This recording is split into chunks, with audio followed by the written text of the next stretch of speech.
Hello बालको, क्या हाल है? बढ़िया। आज जिस टॉपिक बात करने वाले हैं ये टॉपिक हमने पहले ही चालू कर रखा है, अर्थमेटिक प्रोग्रेशन। इसकी एक वीडियो बन गई है, उसकी लिंक मैं शेयर कर दूंगा, उससे देख लेना, तब जाके ये टॉपिक समझ में आएगा। फिर भी मैं थोड़ा सा रिकैप कर देता हूं कि अगर मान लो कोई चीज एपी में है, कोई सीक्वेंस है वो एपी में है 5 7 9 डॉट डॉट डॉट, तो ये होता है तुम्हारा फर्स्ट टर्म जिसको कहा जाता है a1 यानी a, दोनों बात बराबर है, a1 या a जो होगा 5। कॉमन डिफरेंस निकाला जाता है सेकंड टर्म में से फर्स्ट टर्म माइनस करके a2 माइनस a1, या थर्ड टर्म में से फर्स्ट टर्म, कुछ भी माइनस करो मतलब नहीं है। तो 7 में से 5 गया तो आंसर आ गया 2। अगर मान लो इस एपी का मुझे कोई टर्म निकालना हो, जैसे 15वां टर्म निकालना हो या 20वां टर्म निकालना हो, तो उसके लिए फॉर्मूला था हमारे पास an, जो होता था a plus n minus 1 into में d। याद है? पक्का? ठीक है, तो ये टॉपिक हमने पूरा कर लिया था। आज हम वो क्वेश्चन आज करने वाले हैं जिसके पेपर में आने के सबसे ज्यादा चांसेस होते हैं। और वो टॉपिक क्या है? एसएन। एसएन का मतलब क्या है? सम ऑफ द टर्म्स क्या है ये समझो। कि मान लो मैंने किसी बच्चे को पैसे दिए, तो मैंने पहले बच्चे को 10 रुपए दिए, दूसरे को 20 रुपए दिए, तीसरे को 30 दिए, चौथे को 40 दिए। ऐसे ही मैं देते गया कितने बच्चों को? 15 बच्चों को बांट दिए मैंने। तो पहले को 10 दिए, दूसरे को 20, तीसरे को 30। तो देखो ये एपी में है। कॉमन डिफरेंस कितना चल रहा है? 10। दिख रहा है सब बढ़िया।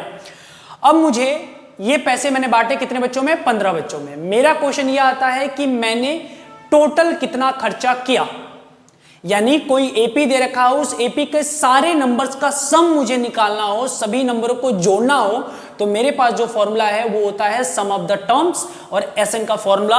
और वो एसएन का फॉर्मूला क्या होता है बालको? वो एसएन का फॉर्मूला होता है n अपॉन में 2, n मतलब number of terms, bracket close, 2a plus n minus 1 into में d। ये तुम्हारा होता है एसएन का फॉर्मूला। इसको याद कर लो, रट लो, कंठस्थ कर लो, जो करना है करो, बहुत इंपॉर्टेंट है, बस ये बात ध्यान रखना। अब इस एसएन के फॉर्मूले को एक और फॉर्म में लिख सकता हूं, n/2 a प्लस an ये भी एक होता है फॉर्मूला, क्योंकि 2a है, 2a को स्प्लिट कर दो a प्लस a में, तो क्या बचेगा? a plus n minus 1 into में d, और इसकी वैल्यू होती है n, तो a प्लस an। तो ये दो फॉर्मूले हैं। जहां पे लास्ट टर्म दे रखा हो तो सीधे ये वाला फॉर्मूला डाल सकते हो, तो अपनी सुविधा के हिसाब से दोनों फॉर्मूले से कोई भी यूज कर सकते हो। बात समझ में आ गई? कोई दिक्कत? चलो इस टॉपिक से कुछ क्वेश्चंस करते हैं और समझते हैं कि कैसे क्वेश्चंस आते हैं और उनको कैसे तुम सॉल्व करोगे। बात समझ आ गई? चलो अपना पुराना जो एग्जांपल लिया था उसी को सॉल्व करते हैं। कि मेरे पास है 10 20 30 डॉट डॉट डॉट, मैंने कितने बच्चों को दिए? 15 बच्चों को बांटे। कितने? 15। तो n बराबर कितना आ गया? 15। फर्स्ट टर्म कितना है? 10। कॉमन डिफरेंस कितना है? कॉमन डिफरेंस निकालोगे तो 20 माइनस 10, तो वो भी कितना आ जाएगा? 10। एसएन का फॉर्मूला आपको करवाया था, एसएन का फॉर्मूला अभी जस्ट बताया है, n अपॉन में 2a plus n minus 1 into में d। देखो बालको, बात ऐसी है कि प्रोसीजर के साथ क्वेश्चन सॉल्व करना। सभी वैल्यू जो गिवन है पहले वो निकालोगे, फिर फॉर्मूला डालोगे, फिर सॉल्व करोगे, वरना स्टेप्स के मार्क्स कटेंगे, फुल नंबर नहीं आएंगे। बस। तो S15 निकालना है n की जगह 15, क्योंकि 15 का मुझे सम निकालना है, तो 15 अपॉन में 2a यानी 2 इंटू में 10 प्लस n की वैल्यू कितनी डालनी है? 15 माइनस 1, और डिफरेंस कितना आया है? 10। और दिक्कत? बढ़िया यार, मैं समझा रहा हूं, कैसे दिक्कत आ सकती है, कैसी बातें कर रहा हूं। 10 इंटू में 2 कितना आया? 20। 15 में से 1 गया 14, 14 इंटू में 10 140।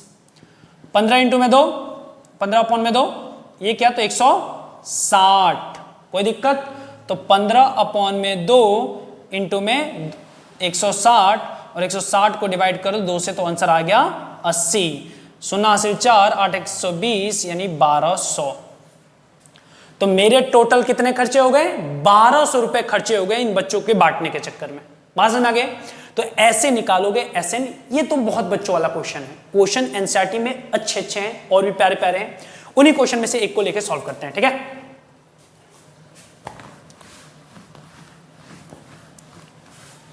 जैसे एक क्वेश्चन है जो मुझे बहुत पसंद है। a बराबर दे रखा है तुम्हारा 2, a बराबर कितना है? 2। कॉमन डिफरेंस दे रखा है 8 और एसएन दे रखा है 90। एसएन दे रखा है 90। a बराबर 2, d बराबर 8, एसएन बराबर दे रखा है 90। तो आपसे क्या पूछा गया है, आपसे पूछा गया है एन निकालो। क्या निकालो? एन। अब देखो एन का क्या चक्कर है, एन का फॉर्मूला डालोगे, एन तुम्हें निकालना है तो एन के लिए क्या होगा, ए प्लस एन माइनस 1 इंटू में डी। अब हमारे पास ए है, हमारे पास डी है, ए 2 है, डी 8 है, हमारे पास क्या नहीं है, एन। और ये एन निकालोगे इस एस एन के फॉर्मूले से। बात समझ आ गई? एन अगर होता तो हो जाता सॉल्व, तो हमें एन चाहिए तो वो एन ये देगा।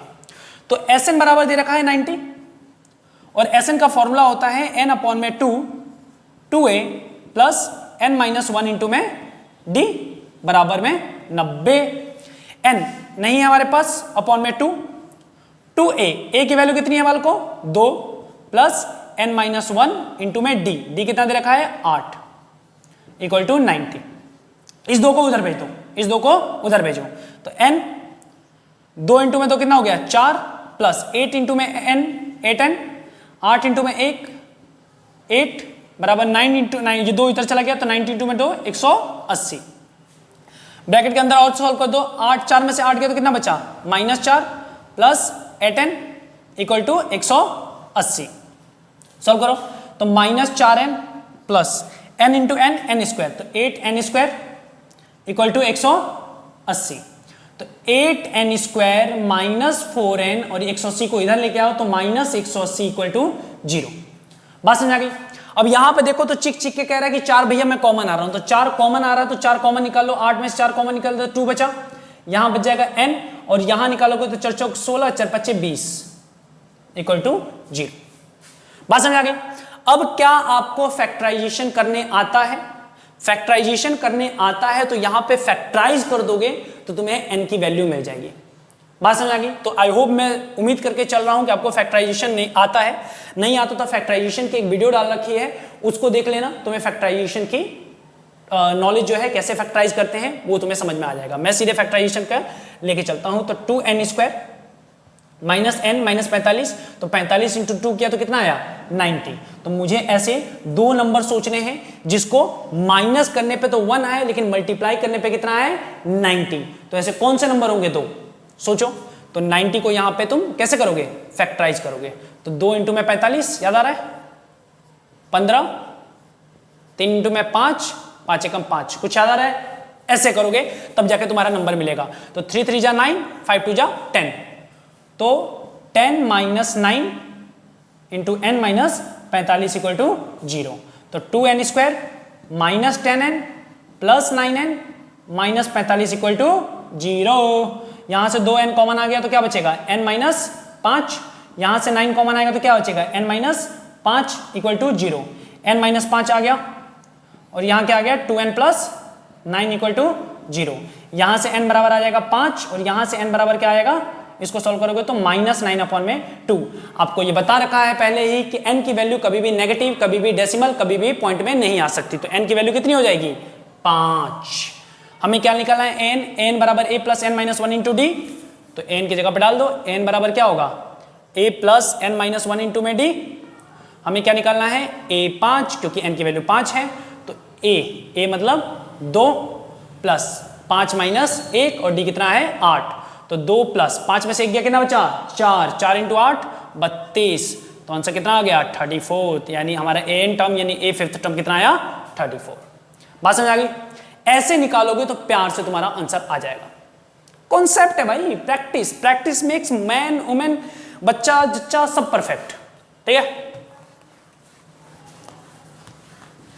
चले अब आते हैं अपने नेक्स्ट क्वेश्चन पे। ये भी बहुत प्यारा क्वेश्चन है, बड़ा ही अच्छा क्वेश्चन है। क्वेश्चन क्या है कि तुम्हें निकालना है, क्वेश्चन लिखता हूं मैं,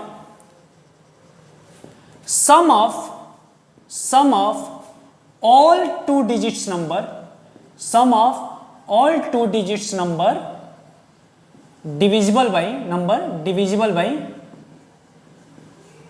बाई 7। हिंदी मीडियम के लिए उन संख्याओं के सभी उन सभी संख्याओं का जोड़ निकालो जो 2 अंकों की हो और 7 से क्या हो भागे हो, 7 से भाग किया जा सके। ऐसे 2 डिजिट के जितनी 2 अंकों की जितनी संख्या है उनका जोड़ निकालना है। क्वेश्चन आसान है, सिंपल है। तो देखो 2 डिजिट की जो सबसे छोटी संख्या होती है वो कितनी होती है 10, बड़ी कितनी होती है 99। पर ये सारे नंबर हमारे काम के नहीं है। हमारे काम के नंबर कौन है? जो 7 से डिविजिबल हो। क्या 10 होता है? नहीं। 11 होता है? नहीं। 12 होता है? नहीं। 13 होता है? नहीं। कौन होता है? 14। तो सबसे छोटी जो संख्या होगी वो होगी 14, अगली जो नंबर होगी वो 21, और ऐसे ही सोन चलता रहेगा। और लास्ट जो सबसे बड़ी 2 अंकों की संख्या जो 7 से डिविजिबल हो वो कितनी होगी? 98। और मुझे इसका क्या निकालना है? सम। बात समझ गई? अब इस एपी को सॉल्व करूंगा तो a बराबर कितना आएगा? a बराबर 7, ये मेरा एपी हो गया। अब इसको मुझे सम निकालना है तो a बराबर 7 आ गया, d बराबर भी कितना आ जाएगा? 7।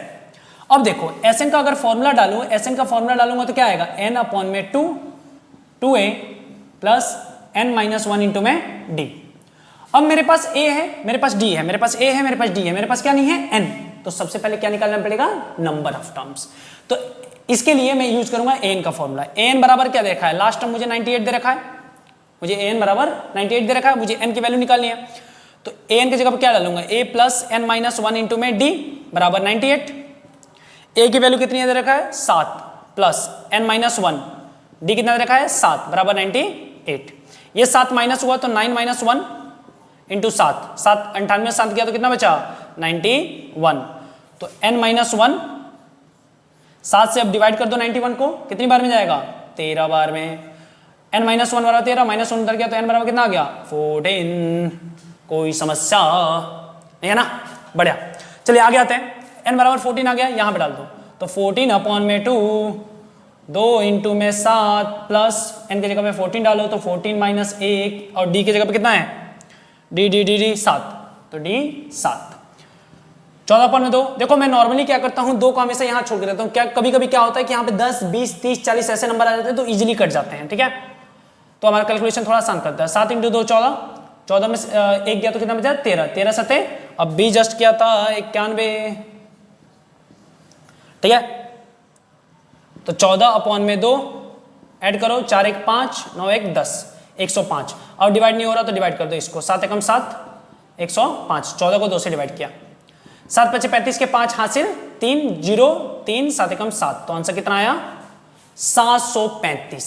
यानी sum of all 2 digit number divisible by 7 is 735, 735 your answer.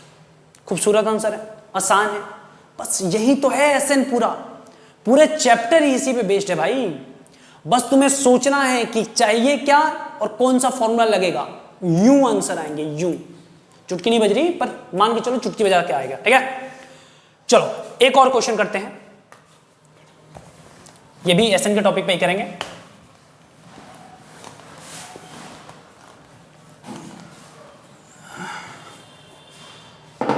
प्रभु का नाम लो और एक क्वेश्चन और करते हैं। क्वेश्चन क्या है?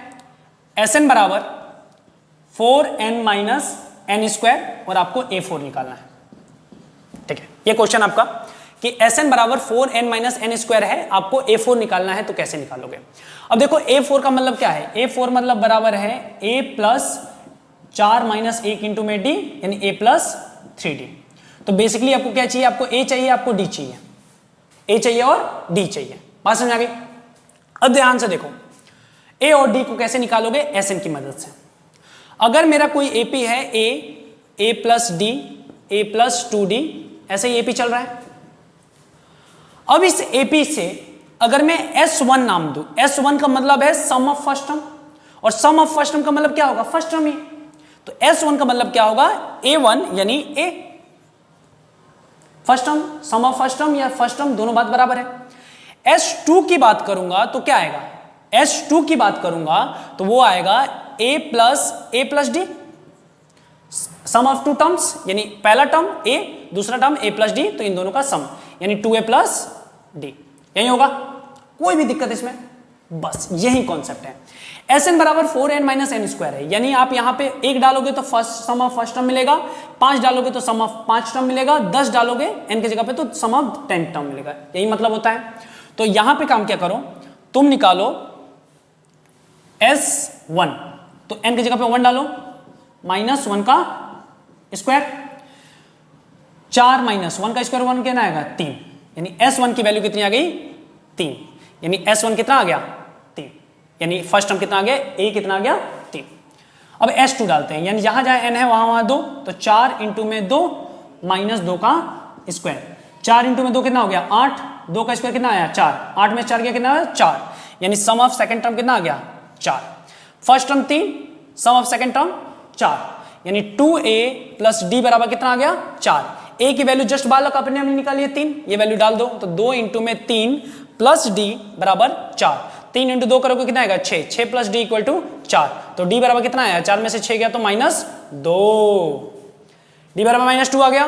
a बराबर कितना आ गया 3, ये वैल्यू यहां डाल दो, तो a की जगह पे 3 डाला प्लस 3 और d की जगह पे कितना डाला -2, तो 3 - 6, तो आंसर कितना आ गया -3, यानी फोर्थ टर्म क्या होगा -3। इतना क्वेश्चन आसान है, सिंपल है, और लेकिन बहुत ही ज्यादा महत्वपूर्ण है, बहुत ज्यादा इंपॉर्टेंट है। ठीक है, आई होप ये टॉपिक तुम्हें क्लियर हो गया होगा। अगर जरा भी थोड़ा भी समस्या हो इस टॉपिक से तो कमेंट सेक्शन में आप इसको लिख दीजिए, हम इसका सॉल्यूशन निकालने की पूरी कोशिश करेंगे। ठीक है, अगला जो वीडियो बनाऊंगा इसी चैप्टर से अगर बनाऊंगा तो मैं उसमें टॉप 20 क्वेश्चंस की बात करूंगा। वीडियो लंबी होगी, 20 क्वेश्चन कवर करने में अच्छा खासा टाइम लगेगा, पर मैं वो 20 क्वेश्चन की बात करूंगा जो सबसे इंपॉर्टेंट है, जो पेपर में आने के चांसेस सबसे ज्यादा है। ठीक है, तो उसको कवर करूंगा, कुछ दिनों में कर दूंगा। ठीक है, तो उसको जरूर देखना और उस टाइप के क्वेश्चन की प्रैक्टिस जरूर करना। ये आज कंप्लीट हो गया है तुम्हारा पूरा का पूरा चैप्टर, यही तुम्हारे बेसिक कॉन्सेप्ट थे। एनसीईआरटी को सही से कंप्लीट कर देना, और मैंने बता रखा है कि इस चैप्टर से अच्छा स्कोर करना है तो NCERT plus previous year question paper, तो ये टॉपिक कंप्लीट होने के बाद एनसीईआरटी को कर लेना, एनसीईआरटी के साथ साथ प्रीवियस ईयर क्वेश्चन पेपर भी लगा लेना, फुल नंबर इस चैप्टर से। ठीक है, ध्यान रखो अपना, अच्छे से मेहनत करो, ऑल द बेस्ट। तब तक के लिए टेक केयर, सबा खैर, बाय बाय।